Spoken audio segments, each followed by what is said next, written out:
May consistent pattern ang ghost projects ayon kay Department of Public Works and Highways o DPWH Secretary Vince Dizon. Ito ang isa sa kanilang natuklasan kahapon matapos makipagpulong kay Quezon City Mayor Joy Belmonte tungkol sa flood control project sa QC. Ang masasabi ko lang, merong na kaming nakikitang consistent na pattern nitong krimen na ito, na paulit-ulit. Maraming elemento na nakita namin sa Bulacan, sa Mindoro, sa La Union, at ngayon nakita na rin namin sa Quezon City. Ayon kay Secretary Dizon, pare-pareho ang nakikita nilang katangian ng mga nadidiskubre nilang maanomalyang proyekto. Unang-una, walang coordination sa local government. Sinabi po ni Mayor Joy yun, walang coordination sa plano, hindi kumuha ng building permit, hindi kumuha ng mga iba pang mga kailangan mga permit tulad ng mga ECC, etc. etc.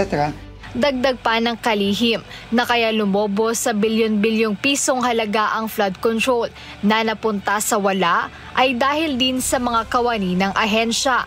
Aniya natutunang manipulahin ng ilang empleyado ng DPWH ang sistema, partikular na sa geotagging o paglalagay ng tamang lokasyon ng proyekto.